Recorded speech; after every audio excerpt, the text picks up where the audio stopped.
நேற்று கோயம்புத்தூர் கிணத்துக்கடவு பகுதியில் நடந்தது சம்பவம் முந்தா நாள் கூட இருக்கலாம். நேற்று வந்த செய்தி, கிணத்துக்கடவு பகுதியில் 2 இளைஞர்கள், ஒருத்தரோட வயசு 22, இன்னொருத்தரோட வயசு 16. இவங்க 2 பேரும் தன் கூட சேர்ந்து தொடர்ந்து தண்ணி அடிக்கிற பழக்கம் இருக்கிற ஒரு பையனை வெட்டி கொன்று அவர் நெஞ்சில் சுத்தியலால் அடித்து அந்த ரத்தத்தோடு இருக்கிற கத்தியை வாயில் வச்சு சினிமாத்தனமான ஒரு காட்சியோட இன்ஸ்டாகிராமில் பதிவிட்டிருக்காங்க. வாட்ஸ்அப்பில் இந்த மெசேஜ் அனுப்பிச்சிருக்காங்க. வழக்கமாக இது போன்ற செய்திகள் ஒரு பெரிய அதிர்வை சமூகத்தில் உருவாக்கும். பட் நேற்று இந்த செய்தி போதுமான அளவுக்கான கவனத்தை பெறலை. ரொம்ப கவனமாக இந்த செய்தி தவிர்க்கப்பட்டிருக்கு அப்படின்னு சந்தேகிக்கிறேன். காரணங்கள் வேறு. இது மட்டும் இல்லை, பல்வேறு செய்திகள் இதை மாதிரியான தவிர்க்கப்பட்ட செய்திகள் இருக்குது. இந்த பிரச்சனையில் 2 தீவிரமான விஷயங்கள் நாம் கவனிக்க தவறுனது இருக்குது. எப்படி ஒரு செய்தி தமிழ்நாட்டில் திடீர்னு பாப்புலர் ஆகுது, எல்லா தரப்பிலும் போய் சேருது, எப்படி சில செய்திகள் எந்த அடிப்படையும் இல்லாமல் தவிர்க்கப்படுது. இது 2ம் நம்முடைய எதிர்காலத்திற்கு ரொம்பவும் முக்கியமானது. குறிப்பாக இந்த ஒரு பிரச்சனையை பார்த்துப்போம். சிறார்கள் இது போன்ற குற்றச்செயல்களில் ஈடுபடுறதுங்கிறது இந்தியாவில் ஒரு வளர்ந்து கொண்டு இருக்கிற ட்ரெண்டாக இருக்குது. கொலை, ரொம்ப கொடூரமான கொலைகள் இதெல்லாம் வெளிவரும்போது நாம் அது குறித்து கவலைப்படுறோம். இப்போ அந்த கவலையும் குறைஞ்ச மாதிரி தெரியுது. இது போன்ற குற்றச்செயல்கள் மேலோட்டமான பரிசீலனையில் பார்த்தாலே கடந்த 6 மாதத்தில் 10க்கும் மேற்பட்ட தீவிரமான குற்றங்கள், அதாவது ரொம்ப சாதாரண சண்டைக்காக நண்பனை கொன்றது, தன்னை விட 8 வயசு பையனை பாலியல் துன்புறுத்தல் செய்து கொன்றது, 11-12 வயசு சிறுவர்கள் தன்னுடைய சக வயசு பையனை கொண்டு புதைச்சதுன்னு சொல்லி இந்தியாவில் இந்த ரெக்கார்டு ரொம்ப அச்சுறுத்தக்கூடியதாக இந்த போக்கு வளர்ந்துகிட்டு இருக்கு. இது தமிழ்நாட்டில் நடந்த இந்த சம்பவம் என்ன காரணம் இருக்க முடியும், உளவியல் ரீதியான காரணங்கள் என்னென்ன இருக்க முடியும்னு பார்த்தா, முதல்ல பீர் ப்ரெஷர். அவங்க கூட இருக்கிறவங்களுடைய செல்வாக்கு, அவங்களோட இயல்பு மாணவர்கள்ட்ட எதிரொலிக்கக்கூடும். இது ஒரு பிரச்சனை. பீர் ப்ரெஷர் தான் பெரும்பாலான சிறார் வன்முறைகளுக்கும் சிறார் குற்றங்களுக்கும் காரணமாக இருக்கிறது. சுற்றி இருக்கவங்க ஒரு விஷயத்தை நார்மலாக்கி இதை செய்யணும்னு சொல்லும் போதோ அல்லது இதெல்லாம் அவங்க வழக்கமாக செய்யும் போதோ அந்த குரூப்போட அப்ரூவலுக்காக மாணவர்கள் இது போன்ற நடவடிக்கைகளில் ஈடுபடலாம். 2வது த்ரில் சீக்கிங் பிஹேவியர். இது எல்லாமே ஒட்டு மொத்தமாக மீடியா, கேம்ஸ், வீடியோ கேம்ஸ், இது எல்லாமே ஸ்லோவாக நம்மளே அறியாமல் குழந்தைகளுக்கு கற்றுத்தரப்படுவது. ரொம்ப சின்ன பசங்க ஒரு வீடியோ கேமோட தீவிரம் தெரியாமல் வெற்ற குத்துற வீடியோ கேம்ஸை ரொம்ப சர்வசாதாரணமாக பயன்படுத்துகிறாங்க. ஒரு கட்டத்துக்கு பிறகு அவங்க இம்பல்சிவாக இருக்கும்போது இந்த நடத்தை, இந்த பழக்கம் ஒரு குற்றத்தினுடைய தீவிரத்தை அவர்கள் கண்ணிலேருந்து மறைய செய்து இதன் வழியாக குற்றங்கள் அவர்கள்ட்ட நடக்குது. குடும்ப சூழல் ஒரு காரணம். டிஸ்ஃபங்க்ஷனல் ஃபேமிலி அல்லது ரொம்ப மோசமாக குழந்தைகளை நடத்துகிற ஃபேமிலி அல்லது அதீத செல்லம் கொடுக்கப்படுகிற குடும்பங்கள், இது எல்லாத்துலேயுமே செல்லம் கொடுக்கறது நேரடியாக ஒரு குற்றவாளியை உருவாக்காது. ஆனால் அதீத செல்லம் கொடுக்குற ஒருவர், அதீத செல்லம் கொடுக்கப்படுகிற ஒருவர், வீட்டில் நோங்கிற வார்த்தையை கேட்காத ஒருவர், வீட்டில் எல்லாரும் செல்லம் கொஞ்சி நெகட்டிவான எதையுமே அவர் சந்திக்காமல் வளர்க்கப்படுகிற ஒருவர், சமூகத்தில் ஒரு நெருக்கடியை சந்திக்கிறாரு, ஒரு ரிஜெக்ஷனை சந்திக்கிறாரு, ஒரு நோவை சந்திக்கிறாருங்கும் போது கோபம் வரும். கோவப்பட்டால் வன்முறையில் ஈடுபடணும்னு சொல்லித்தரத்துக்கான சமூக ஊடகங்கள் இந்த பக்கம் இருக்குது, கேம்ஸ் இந்த பக்கம் இருக்குது, சினிமாக்கள் இந்த பக்கம் இருக்குங்கும்போது இந்த முக்கோண செயல்பாடு 3 புறங்களிலிருந்து கிடைக்கிற 3 வேறு இன்புட்டை ரொம்ப ஓவர் பேம்பர்டு கிட்டை ஒரு வன்முறையாளனாக மாற்ற முடியும். அண்ட் அவங்களுக்கு சேர்ற செயற்கை, முன்பே குறிப்பிட்டது போல் அந்த பியர் ப்ரெஷர், இது இல்லாமல் அவர்களை ரொம்ப ஹைப்பராக வச்சிருக்கிற அல்லது அவர்களுடைய தர்க்க அறிவை மட்டுப்படுத்துகிற போதை பழக்கங்கள். இந்த குற்றங்களில், பெரும்பாலான குற்றங்களில் போதை பழக்கத்துக்கு ஈடுபட்ட பசங்க இந்த வேலையில் ஈடுபட்டிருக்காங்க. இது எல்லாமே ஒரு சீரியஸான இந்த குற்றத்தின் பின்னணியில் இது எல்லாமே இருக்க முடியுங்கும் போது, அதாவது ஒரு ஆத்திரத்தில் கொலை பண்ணுறதுங்கிறது வேற விஷயம். இதுக்கு முன்பு கூட மதுரை பக்கத்தில் ஒரு பையன், 18 வயசு பையன், தன்னுடைய அப்பாவோடு பாலியல் தொடர்பில் இருக்கிற பெண்மணியின் 2 குழந்தைகளை கிணத்துக்கு அழைச்சிட்டு போய் தள்ளி விட்டு கொலை பண்ணியிருக்கார். 18 வயசு பையன். அதே போல் தன்னை பாலியல் ரீதியாக பயன்படுத்தி கொண்ட, ஹோமோசெக்சுவலாக பயன்படுத்திக்கிட்ட ஒருத்தரை ஊட்டி கூட்டு போகிறேன்னு கொலை பண்ணி புதைச்சிட்டு அவரோட மனைவிக்கு ஃபோன் பண்ணி சொல்லியிருக்காங்க அவர் இந்த மாதிரி ஊட்டிக்கு டூர் வந்திருக்காருன்னு சொல்லி. இது போன்ற ஈடுபடுகிற எல்லாருமே சீரியஸ்னஸ் தெரியாமல், 18 வயசுக்கு உட்பட்ட அல்லது 21 வயசுக்குள்ளேயே கூட ஒரு குற்றத்தினுடைய சீரியஸ்னஸ் தெரியாது, அதன் நீண்டகால விளைவுகள் தெரியாது, போலீஸ் எப்படி ஆப்ரேட் ஆகுதுங்கிறது தெரியாது. இவ்வளவு மோசமான காலகட்டத்தில் அந்த குழந்தைகளுக்கு எந்த தடையும் இல்லாமல் வன்முறை ஒரு இயல்பான ஒரு விஷயமா காட்சிப்படுத்தப்பட்டு கொண்டே இருக்கு. பல சினிமாக்களில் இதற்கான வழிகாட்டுவதற்கான பல காட்சிகள் இருக்குது. இதை பொது சமூகம் இதை பெருசாக கண்டுக்கிறது இல்லை. ஆனால் நான் இன்னைக்கு பேச விரும்புகிறது அதுவல்ல. சிறார்கள் ஈடுபடுகிற ஒரு குற்றம், அதுவும் சமூகத்தினுடைய கவனத்தை இந்த ட்ரெண்டிங் நியூஸு, வைப் நியூஸுக்கு பின்னால் சமூகம் ஓட ஆரம்பித்த பிறகு அந்த கட்டத்தில் கூட சிறார்கள் ஈடுபடுகிற வன்முறை குறித்து ஒரு குறைந்தபட்ச கவனம் சமூகத்தில் வந்திருக்கணும். ஆனால் நேற்று அது அவ்வளவு பெருசாக கவனப்படுத்தப்படலை. இத்தனைக்கும் மக்கள்கிட்ட ஒரு செய்தியை ஊடகங்கள் கொண்டுட்டு போய் சேர்க்கறதுக்கான அடிப்படை குவாலிஃபிகேஷன்ஸ் இந்த செய்தியில் நிறைய உண்டு. இவங்களுக்கு ஒரு பேக் ஸ்டோரி வேணும், இவங்களுக்கு திகிலூட்டுகிற மாதிரியான காட்சிகள் வேணும், ஒரு சிசிடிவி ஃபுட்டேஜோ அல்லது அவங்களே எடுத்த ஒரு ஃபுட்டேஜோ அல்லது யாரோ ஒருத்தர் எமோஷனலாக எக்ஸ்பிளைன் பண்ணுறதுன்னு ஏதோ ஒன்று வேணும். இதில் எல்லாமே இருக்குது. அவங்க நெஞ்சில் சுத்தியலால் அடிக்கிற காட்சி அப்படியே அவங்களே டெலிகாஸ்ட் பண்ணியிருக்காங்க. இப்படி ஒரு காட்சி இருந்த போதும் கூட பெருமளவு ஊடகங்கள் இதை தவிர்க்கிறாங்க. இது ஒரு முறை நடக்குதான்னா இல்லை.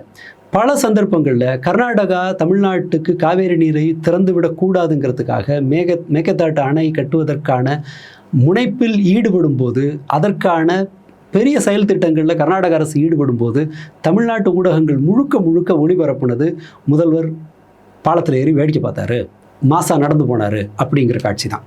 அது அல்லாமல் நீங்கள் நம்ம தொடர்ந்து பல்வேறு முக்கியமான விஷயங்களில் பார்க்கும்போது தெரியும், எல்லா தீவிரமான பிரச்சனைகளிலும் காவேரி பிரச்சனை அப்போ தான் நீண்ட காலம் அது விவாதிக்கப்படாமல் இருந்து பிரச்சனை உச்சத்துக்கு போன பிறகு விவசாயிகள் போராடிய போது கவனம் பெறலை, அரசியல் கட்சிகள் சொன்ன போது கவனம் பெறலை, செக்ரட்டரியேட் வரைக்கும் விவசாய சங்கங்கள் வந்து போராடிய போது அது கவனம் பெறலை. தமிழ்நாடு எதிர்க்கட்சி தலைவர் உதயநிதி தஞ்சாவூரில் போய் ஒரு கூட்டத்தில் பேசுகிறாரு. அந்த செய்தி கவனம் பெறும் வேளையில் அதில் பேசப்பட்ட ஒரு வாக்கியம் ஒரே நாளில் நேஷனல் ட்ரெண்டிங் ஆகுது. எப்படி தெரியல, ஒரு நாளில் எப்படி எல்லா பிளாட்ஃபார்ம்லையும் செய்தியை கொண்டு போய் சேர்க்க முடியும் தெரியல. இந்த விவாதத்தில் ஒட்டு மொத்தமாக காவேரி குறித்த விவாதம் காணாமல் போனது. ஒரு ஸ்கூல் ஸ்டூடெண்ட் ஈடுபட்ட ஒரு கொடுங்குற்றம் எப்படி செய்தியிலிருந்து காணா போதோ அதே போல் காணா போகிறது நடக்கிறதை போலவே ஒரு செய்தி பொது பார்வையிலிருந்து காணாமல் அடிக்கப்படுவது எப்படி நடக்குதோ அதே போல் புதிதாக உற்பத்தி செய்யப்பட்ட ஒரு நியூஸ் உள்ளே வந்து சேருது. நீங்கள் நேற்று இதே மாதிரி சுகுணா தேவாகிறத குறிப்பிட்டிருக்காரு. நேற்று 8 வயசு குழந்தை ஒன்று ஜனநாயகன் படத்தை பார்த்து குட் டச் பேட் டச்சை தெரிஞ்சுக்கிட்டு அதை அப்பாட்ட சொன்னது. யார் சொன்னால், எங்கிருந்து தகவல் வந்தது தெரியாது. எல்லா செய்திகளும் எல்லா சேனல்களும் இதை கேரி பண்ணுறாங்க. அதே போல் திடீர்னு ஒரு பாட்டிமா ஐயோ என் பையன் அழுவுது, அந்த செய்தி பரவலாக எல்லாரிடமும் கொண்டு சேர்க்கப்படுது. ஒரு ரொம்ப சிஸ்டமேட்டிக்காக செய்திகள் இங்கு உற்பத்தி செய்யப்படுது. அது மக்கள் எல்லாருக்கும் கொண்டு சேர்க்கப்படுவது உறுதி செய்யப்படுது. இந்த மாடல் அப்பட்டமாக பாஜகவினுடைய மாடல். மோடி ஆட்சிக்கு வந்த பிறகு அவர் பெருமளவு செஞ்சது ஹெட்லைன்ஸ் மேனேஜ்மெண்ட் தான். அவங்க விரும்பாத ஒரு செய்தி தலைப்புச் செய்தியாக வரவே முடியாது. இதற்காக டெல்லியில் ஒரு ஆஃபீஸை போட்டு மோடி ஆஃபீஸில் இருக்கிற பிரைம் மினிஸ்டர் ஆஃபீஸில் இருக்கிற ஒருத்தர் இதற்காகவே டெடிக்கேட்டடாக வேலை பார்த்து எல்லா சேனல்களுக்கும் அவங்களோட மோடி எவ்வளோ தூரம் அவர் காட்டப்படணும், எதெல்லாம் தவிர்க்கப்படணுங்கிற சிஸ்டத்தை உருவாக்குனாங்க. 200 பேருக்கு மேலே இதற்காக வேலை பார்த்தாங்க. அவங்க எப்போதும் அவங்க விரும்புகிற ஒரு செய்தி வந்துடும். இந்த பேட்டர்னை தான் இவங்களும் இப்போ ஃபாலோ பண்ணுறாங்க. சிஜேபி போராட்டம் தமிழ்நாட்டில் முதல்ல பேசப்படலை, அது ஒரு கவனம் பெறாத ஒன்றாக இருந்தது. அதன் பிறகு இங்கே பாலநிலத்தில் போராட்டம் நடக்குது, சிபிஐ அலுவலகத்தில் போராட்டம் நடக்குது. அந்த போராட்டம் நடக்கும்போது அது ஒரு குறிப்பிடத்தக்க பிரச்சனையாக இதில் தமிழக அரசினுடைய நிலைப்பாடு என்ன, முதல்வரோட பதில் என்னன்ற கேள்வி எழும்போது திடீர்னு அறிவு சிஎம்ஐ பார்க்க வர்றாரு. ரொம்ப அறிமுகம் இருக்கிற சிலர் அவர் வந்த உடனே போலீஸ்க்கு எதிராக, அதுவரை நீட்டுக்கு எதிராக எதுவும் பெருசாக அவர் பேசலை. ஆல் ஆஃப் அ சடன் போகிறாரு தலைமைச் செயலகத்துக்கு. அங்கே போலீஸாரோட ஒரு தள்ளுமுள்ளு நடக்குது. அந்த தள்ளுமுள்ளு லைவ் ஆகுது. அவர் ஜீப்பில் ஏற்றிட்டு போகிறாங்க. அதன் பிறகு அரசு தரப்பில் கூப்பிடுறாங்கன்னு ஒரு செய்தி வருது. அடுத்து முதல்வரை அறிவு சந்தித்தார் அப்படின்னு ஒரு செய்தி வருது. இது அத்தனை ஊடகங்களாலும் கேரி பண்ணப்படுது. மறுநாள் அறிவு சொல்கிறாரு, நான் முதல்வரை சந்திக்கவே இல்லைன்னு. ஆதவர்ஜுனா மட்டும்தான் சந்திச்சுட்டு வந்தேன், அமைச்சர் ஆதவர்ஜுனா மட்டும் சந்திச்சுட்டு வந்தேன்னு சொல்கிறாரு. அவர் சந்தித்தாருங்கிற பொய் செய்தியை ஒளிபரப்பிய எல்லா ஊடகங்களும் சந்திக்கலைங்கிற மறுப்பை யாருமே போடல. ஒரு நியூஸ் ஏதோ ஃபேக்ட்ரி வச்சு உற்பத்தி செய்யப்படுவதைப் போல இங்கு உற்பத்தி ஆகுது. இதனுடைய ரொம்ப தீவிரமான பிரச்சனை என்னன்னு சொன்னால், வழக்கமாக இந்தியாவிற்கு ஒரு செய்தியை கவனப்படுத்துகிற ஒரு செய்தியினுடைய முக்கியத்துவத்தை இந்தியாவிற்கு வலியுறுத்துகிற இடத்துல தமிழ்நாடு இருந்துச்சு. ஆனால் இப்போது இந்த கம்ப்ளீட் மீடியா கண்ட்ரோலும் ஹெட்லைன்ஸ் மேனுஃபேக்சரிங்கும் ட்ரெண்டிங்கை கொண்டு போய் சேர்க்கிற மெக்கானிசமும் இது மக்களை கிட்டத்தட்ட ஒரு எக்கோ சேம்பருக்குள்ளே தள்ளுது. நேற்றைய செய்திகளில் நாம் பார்க்கலாம், ஒரு தரப்புக்கு திமுக அல்லது தாவேக்காவிற்கு எதிரான ஒரு தரப்புக்கு முதல்வர் அப்படியே மோட்டர் வேலையை பார்த்துட்டு பான்னு உட்காந்துருக்கிற ஒரு காட்சி சென்று சேர்ந்து அவர் சொதப்பிட்டாரு, அவர் ரொம்ப பரிதாபமாக இருக்காரு அப்படிங்கிற செய்தி போய் அவங்க திருப்தி அடைகிறாங்க. இன்னொரு தரப்பில் அவர் பேப்பர் படிச்சியா அப்படின்னு கேட்ட செய்தி இன்னொரு தரப்புக்கு சப்ளை ஆகுது. உண்மை செய்தி என்பது கொல்லப்பட்டு தேவையான செய்தி, விரும்புகிற செய்தி அப்படிங்கிறது ஃபேவரைட் நியூஸ் எல்லார்கிட்டையும் போய் சேருது. இந்த எக்கோ சேம்பர் சிச்சுவேஷன் எந்த வகையிலும் சமூகத்திற்கு பயனளிக்கக்கூடியதல்ல. இது மேலும் மேலும் மக்களை ஒரு ஸ்டூப்பிடாக மாற்றி அவர்கள் ஒரு பொதுவான ஒரு கருத்து என்பதை உற்பத்தி செய்யக்கூடியதாக இருந்து மேலும் மேலும் அரசின் அக்கறையின்மைக்கும் மக்கள் விரோத நடவடிக்கைகளுக்கும் தான் இது தீனி போட போகுது. அதுவும் குறிப்பாக வேலைவாய்ப்பு, சட்டம் ஒழுங்கு, இது போன்ற தீவிரமான பிரச்சனைகள், மக்களை விலைவாசி, மக்களினுடைய தினசரி வாழ்வோடு விளையாடக்கூடிய சகல பிரச்சனைகளும் உச்சத்தில் இருக்கும்போது நாம் இப்போ போய் ஹெட்லைன்ஸோட கண்ட்ரோல் முழுக்கவே ஒரு தரப்புக்கு போயிருக்கு. இது ஒருபோதும் நம்முடைய எதுக்கு நல்லதில்லை. அண்ட் குறிப்பாக எனக்கு அந்த சிறார் வன்முறை குறையுங்கிற நம்பிக்கை இல்லை. ஏன்னா அதற்கான ஃபவுண்டேஷன் ஒர்க் எல்லாமே கிட்டத்தட்ட எல்லா இடத்துலையும் முடிஞ்சிருச்சு. குறைஞ்சபட்சம் இன்னைக்கு அந்த விழிப்புணர்வு வந்தால் தனிநபர்கள் தங்களை காப்பாற்றிக்க முடியும். இந்த விழிப்புணர்வு பெருமளவு மக்களிடையே போய் சேரும்போது தங்களுடைய குழந்தைகள் இது போன்ற நபர்கள்ட்டையோ அல்லது அவர்களுடைய சூழலில் இது போன்ற பிரச்சனைகள் வருதாங்கிறத தெரிஞ்சுக்கிறதுக்கான ஒரு வாய்ப்பாவது இருக்கும்.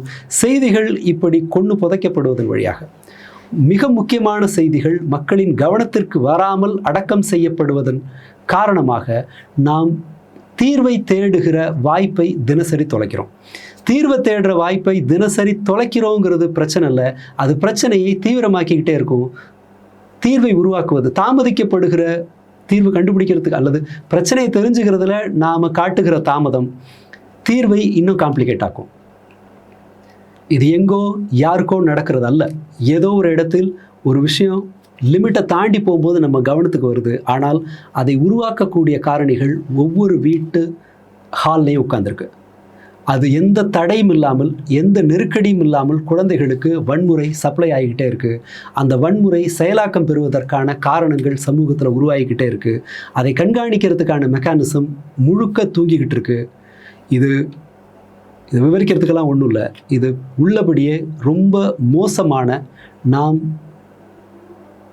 கொஞ்சமும் சமாளிக்க முடியாத அளவுக்கான ஒரு நெருக்கடியை உருவாக்கக்கூடியது.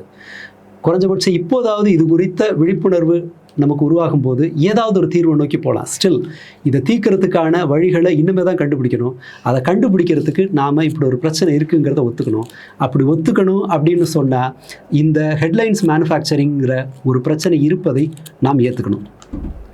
நடக்குமான்னு தெரியல, ஆனால் இதை சொல்ல வேண்டிய கடமை நம்ம எல்லாருக்கும் இருக்குது. அந்த காரணத்துக்காக தான் இந்த காணொலியை பதிவு பண்ணியிருக்கேன். நன்றி.